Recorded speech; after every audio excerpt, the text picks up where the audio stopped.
معزز دوستو،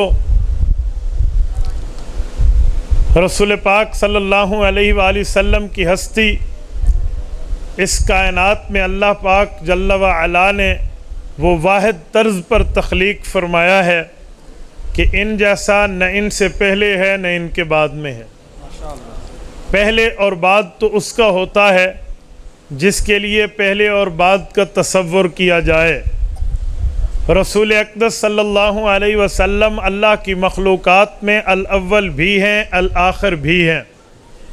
جب رسول اللہ اس کائنات کے اول ہیں تو حضور سے پہلے کون ہوگا، اور جب اس کائنات میں آخر ہیں تو رسول اللہ کے بعد کون ہوگا؟ اس لیے اول و آخر کا مخلوقات میں رسول اللہ کے ساتھ کسی قسم کا کوئی ہمسری ہمیں نظر نہیں آتی۔ آپ قرآن کریم کھولیے، قرآن کریم کے آخر میں اسماء الرسول کھولیے، رسول اقدس صلی اللہ علیہ وسلم کے اسماء گرامی کھولیں تو وہاں ایک نام الاول ملتا ہے، ایک نام الآخر ملتا ہے۔ الاول کا معنی پہلا، الآخر کا معنی آخری۔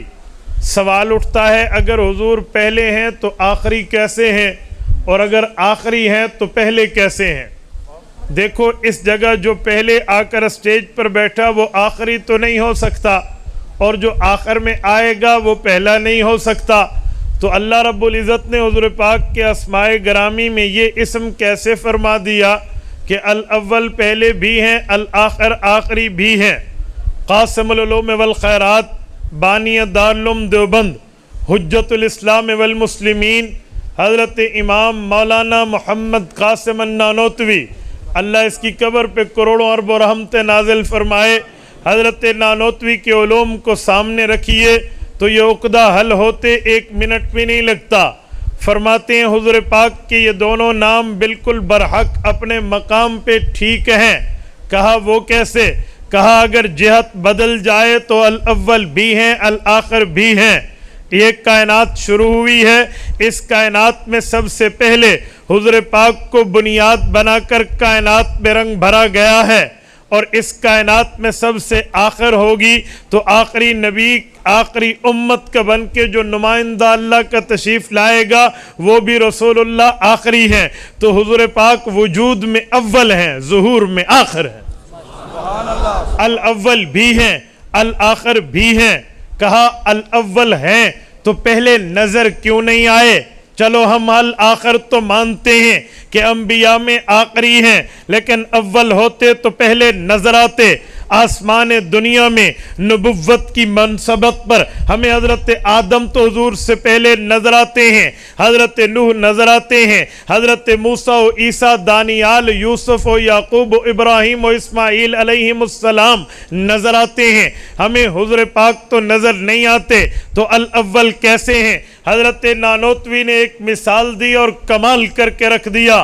فرمایا بعض اوقات الاول ہوتا ہے لیکن نظر بعد میں آتا ہے۔ کہتے ہیں وہ کیسے؟ کہا اگر تم کسی صفحے پر گول دائرہ لگانا چاہتے ہو تو اگر آپ کا ارادہ ہے کہ میں ٹیڑھا گول دائرہ لگاؤں تو ہاتھ سے لگا لو، اگر چاہتے ہو بالکل سیدھا زاویے کے مطابق گول دائرہ لگاؤں تو یہ دائرہ آپ کو کسی آلے سے لگانا پڑے گا۔ اس آلے کا نام پلکار ہے، پلکار سے دائرہ بنتا ہے۔ پلکار کی 2 نوک ہوتی ہے، ایک نوک اس کی اپنی ہوتی ہے، ایک چونچ میں پینسل رکھنی پڑتی ہے۔ جب 2 آ جائیں پھر پہلی چونچ کو اوپر رکھتے ہیں، پھر پینسل کی طرف کو گھماتے ہیں۔ جب پینسل کی طرف کو گھمائیں تو دائرہ بالکل فٹ ان فٹ مکمل ہو جاتا ہے۔ کہا جب آپ نے پلکار کو رکھا، جو اس کی پہلی نوک کاغذ کے اوپر آئی، پہلی نوک رکھنے سے ایک دائرہ لگتا ہے، ایک ڈاٹ لگتا ہے، ایک نقطہ لگتا ہے، اس نوک سے ایک نشان بنتا ہے، لیکن وہ نشان نظر نہیں آتا۔ پھر اس کے بعد پلکار کو سیدھا کر کے بندہ گول دائرہ بناتا ہے۔ دائرہ بنتا بعد میں ہے لیکن نظر پہلے آتا ہے، وہ ڈاٹ بنتا پہلے ہے لیکن نظر تب آتا ہے جب پلکار کو اٹھا لیا جائے۔ کہا اسی طرح حضور پاک وجود میں اول ہیں۔ حضور پاک کو پہلے اللہ نے تخلیق کا ارادہ کاملہ فرما دیا، اس کے بعد دائرہ نبوت مکمل کر کے دنیا میں بھیجا، جب دائرہ مکمل ہوا پھر حضور آئے ہیں، حضور پاک وجود میں اول ہوئے، ظہور میں آخر ہوئے۔ یہ بات نہیں کی جا سکتی کہ پہلے نظر نہیں آئے۔ میرے دوستو، ہمارے پاک پیغمبر کا مقام اور مرتبہ، درجہ، رتبہ، حیثیت اور ویلیو یہ ہے، حضور پاک الاول بھی ہیں، الآخر بھی ہیں۔ یوں تو انبیاء کرام دنیا میں کئی آئے ہیں، لیکن میرے پاک پیغمبر سب سے آگے، سب سے اعلیٰ و اشرف ہیں۔ میرے دوستو، میں اس بات پہ دلیل دیتے ہوئے آپ کی خدمت میں آیت اور حدیث پاک پیش کرنے لگا ہوں جو میں نے خطبے میں پڑھی ہے۔ اللہ رب العزت فرماتے ہیں وَأَمَّا بِنِعْمَتِ رَبِّكَ فَحَدِّثْ، اے پاک پیغمبر، اللہ نے آپ پہ نعمتیں کی ہیں، اللہ نے آپ پہ کرم کیا ہے، اللہ نے آپ پہ فضل کیا ہے، اللہ نے آپ پہ احسانات کی ہیں، امتنان کیا ہے۔ اس احسان کو، اس امتنان کو، اس نعمتوں کو آپ عوام کے سامنے رکھیے، امت کے سامنے رکھیے، انہیں بتائیے میرے رب کا یہ کرم ہے، اللہ نے مجھے یوں نعمت دی ہے، اس تاج سے مجھے تاجور بنایا ہے، اس درجے سے مجھے تاجدار بنایا ہے۔ آپ کا کام ہے بیان کرنا۔ فضل الباری علی شرح البخاری میں حضرت علامہ شبیر احمد عثمانی رحمہ اللہ اس آیت سے استدلال کرتے ہوئے لکھتے ہیں، فرمایا رب کائنات نے ارشاد فرمایا وَأَمَّا بِنِعْمَتِ رَبِّكَ فَحَدِّثْ، اللہ نے آپ پہ بیان، اللہ نے جو آپ پہ نعمت کی ہے فحدث، اسے بیان کیجئے۔ فرمایا فحدث سے لفظ حدیث نکلی ہے، پیغمبر حدیث میں اللہ کی نعمتوں کو بیان کرتے ہیں۔ وَأَمَّا بِنِعْمَتِ رَبِّكَ فَحَدِّثْ، پیغمبر کی ذات اقدس احادیث پاک میں، احادیث مقدسہ میں، اقوال مقدسہ میں، فرامین مصطفیٰ میں اس نعمتوں کا بیان موجود ہے۔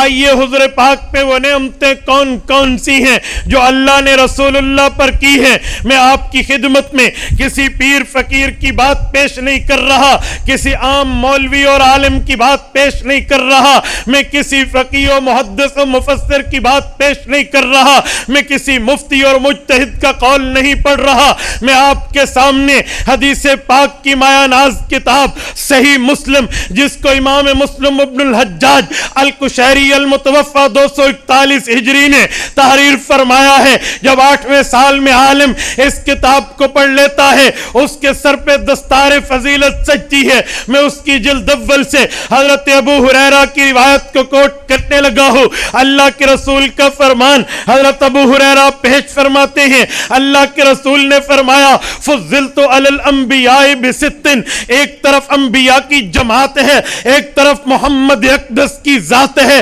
فرمایا اگر جماعت انبیاء کو ذات رسول اللہ کا فرق دیکھنا ہو تو 6 چیزیں ایسی ہیں جن کا فرق آپ کو انبیاء میں اور رسول اللہ کی ذات میں ممتاز طور پہ، واضح طور پہ آپ کو کیٹاگریلی نظر آئے گا کہ یہ واضح ہے، یہ بالکل مبین ہے، یہ مبین ہے اور اس کے ساتھ واضح طور پہ مبرہن کر کے ان 6 فرقوں کو دیا گیا ہے۔ پہلا فرق کیا ہے؟ فرمایا اوتیت جوامع الکلم، باقی انبیاء کو رب نے ایک ایک کلمات دیے تھے، مجھے اللہ نے کلمہ جامعہ دیا ہے۔ ونصرت بالرعب، اللہ پاک نے مجھے 1 مہینہ کی مسافت پہ وہ رعب و دبدبہ عطا فرمایا ہے۔ میرا دشمن 1 مہینہ مجھ سے دور ہوتا ہے لیکن میرے رعب سے مرعوب ہوتا ہے، میرے پریشر سے پریشر رائز ہو جاتا ہے، اور اس کے بعد وَجُعِلَتْ لِيَ الْأَرْضُ مَسْجِدًا وَطَهُورًا،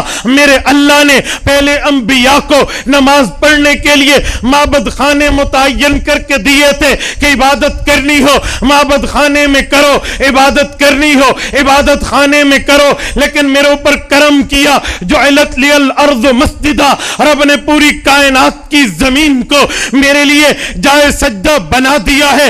وطہورا، چوتھی چیز یہ ہے رب العزت نے اگر پانی میری امت کو نہ ملے، وہ وضو اور غسل نہ کر سکے، تو اللہ نے وضو اور غسل کے بدلے میں تیمم کرنے کے لیے مٹی کو قابل طہارت بنا دیا ہے۔ وَأُرْسِلْتُ إِلَى الْخَلْقِ كَافَّةً، اللہ پاک پہلے انبیاء کو بھیجتے تھے ایک بستی پہ، ایک علاقے پہ، ایک قوم کی طرف، ایک قبیلے کی طرف، ایک شہر کی طرف، ایک قوم کی طرف، لیکن مجھے بھیجا ہے وَأُرْسِلْتُ إِلَى الْخَلْقِ كَافَّةً، پوری کائنات کی طرف جب میں آ گیا، ایک ایک فرد کی طرف، ایک ایک بندے کی طرف، ایک ایک بندی کی طرف، بوڑھے جوان کی طرف، بچے عورت کی طرف، رب العزت نے مجھے نبی بنا کر بھیج دیا ہے۔ یہ 5 چیزیں مجھے کیوں دی ہے؟ وَخُتِمَ بِيَ النَّبِيُّونَ، چھٹی ممتاز چیز یہ ہے کہ رب العزت نے مجھے آخری نبی بنایا ہے، میرے بعد نیا نبی نہیں آئے گا۔ نعرہ تکبیر، تاجدار ختم نبوت، عظمت رسالت، عظمت صحابہ، عظمت اہل بیت،